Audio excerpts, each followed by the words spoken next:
Good morning, students. How are you? I hope you all are fine. Students, today we will start chapter number 5, that is emerging modes of business. कि हमारे business में कौन कौन से changes आ रहे हैं Indian organisations में, Indian enterprises में, कंपनीज में, पार्टनरशिप में किस तरह के चेंजेस पाए जा रहे हैं, उस सभी चेंजेस को हम इस चैप्टर में डिस्कस करेंगे. तो रीड करते हैं introduction. Modern area world in the area of globalization, change in technology. In response to this, business throughout the world is changing its organization. देखो दिनों दिन ग्लोबलाइजेशन बढ़ रही है. ग्लोबलाइजेशन का मतलब हमारे इंडियन ट्रेड को फॉरेन ट्रेड के साथ जोड़ना, और टेक्नोलॉजी में भी चेंज आ रहा है. तो उन सभी को फेस करने के लिए हमारी इंडियन गवर्नमेंट जो है, हमारी ऑर्गेनाइजेशन जो है, वो लॉट ऑफ चेंजेस लेके आ रही है. जैसे अपना वर्किंग स्टाइल वो चेंज कर रही है, टेक्नोलॉजी को चेंज कर रही है और टेक्नोलॉजी को रीडिज़ाइन कर रही है. So the major changes in modes of business is emergence of e business का आना, ई कॉमर्स का आना एंड बिजनेस प्रोसेस आउटसोर्सिंग का आना. तो ये सारे चेंजेस हैं, वन बाय वन हम इनको डिस्कस करेंगे. First one is E business. E-business refers to carrying on business activities through internet. E-business means electronic business. कि जो भी बिजनेस एक्टिविटीज़ हैं उन सभी को इंटरनेट के थ्रू करना. Business activities comprises industry, commerce and trade. So e commerce means conduct of industry, trade and commerce activities through commerce. Online system internet के थ्रू वर्क करना, तो ये है ई business. Firms use not only general internet facilities for e-business, but they are also prefer to use their private and personal internet facilities for their internal function. सिर्फ journal use के लिए ही मतलब firms जो हैं इंटरनेट यूज़ नहीं करती, but private, personal, सारे तरह के जो इंटरनल बिजनेस के फंक्शंस हैं उन सभी के लिए भी इंटरनेट का यूज़ किया जाने लगा है. Now scope of e business. E business कहाँ कहाँ यूज़ होती है, स्कोप में क्या क्या इसके इन्वॉल्व हैं. The e business includes carrying on planning, organising, marketing, production etcetera. तो एक बिजनेस में बहुत सारी एक्टिविटीज़ होती हैं जिनको इंटरनेट के थ्रू किया जाता है. There are various people and parties involved in electronic transaction. बहुत सारे पीपल इनमें इन्वॉल्व होते हैं. तो वन बाय वन डिस्कस करेंगे कि किन किन का रिलेशन है. First one is B2B commerce. B2B commerce means transaction between one businessman to another businessman. जो ट्रांजेक्शन दो बिजनेसमैन के बिटवीन होती है, दो बिजनेसेस के बिटवीन होती हैं, उनको बोला जाता है B2B commerce. Transactions taking place between business units. दो बिजनेस यूनिट्स के बीच की जो ट्रांजेक्शन्स हैं वो B2B है. दीज ट्रांजेक्शन्स में involve, first one is creation of utility.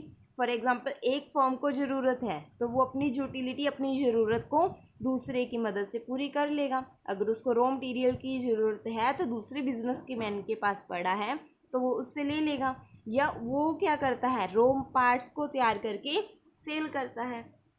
Collaborations होना, मीटिंग्स होना आपस में, कमर्शियल निगोशिएशंस होना, टेंडर्स को इनवाइट करना, distribution of goods from manufacture to various distributors. तो जो गुड्स हैं एक या ना मैन्युफैक्चर करके दूसरे रिटेलर्स तक पहुंचाना.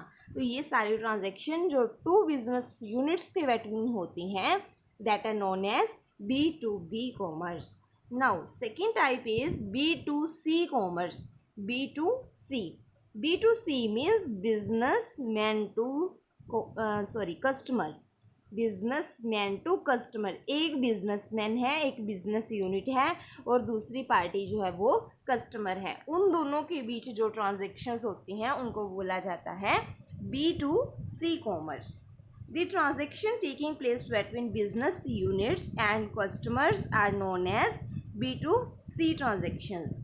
B2C enables the businessman to remain in touch with the customer. और राउंड द क्लॉक बेसिस, मतलब वो फुल टाइम क्या है उनके साथ कनेक्टेड रहता है। अगर उनको किसी चीज़ की ज़रूरत है तो वो बिजनेसमैन से ले सकते हैं customer. B2C also gives scope of C2B transaction.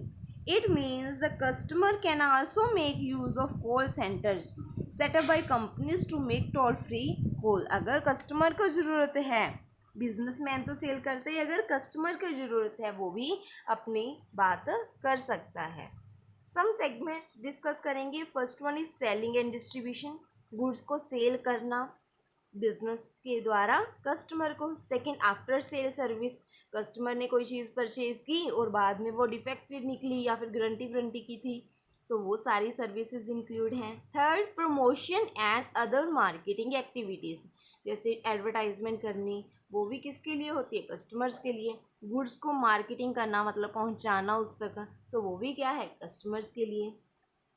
Okay, now the third type is C2C। C2C जो वन कस्टमर, एक कस्टमर दूसरे कस्टमर के साथ डील करता है। यहाँ पे कोई बिजनेसमैन नहीं है, कस्टमर टू कस्टमर। जैसे हम सेकंड हैंड गुड्स एक कस्टमर के पास पड़ी है, उसने दूसरे को सेल कर दी। हम जैसे पुराना मोबाइल लेना, कंप्यूटर लेना, LED लेना, LCD लेना, तो वो क्या है, एक कस्टमर के पास पुरानी पड़ी थी, उसकी यूजेस में नहीं थी, तो उसने सेल कर दी। Mean second hand good purchase करना, that is known as C2C commerce. The transactions taking place between customers and customers, okay, are known as C2C transactions. In this setup, business firms means seller is also customer, जो seller है वो भी customer है, and buyer is also customer, बेचने वाला भी खरीदने वाला भी दोनों ही क्या है, कस्टमर्स हैं। इट प्रोवाइड्स एक market system for sale of used goods and services, जो पहले से यूज हो चुकी हैं उन्हीं को, ओल्ड गुड्स को सेल कर देना।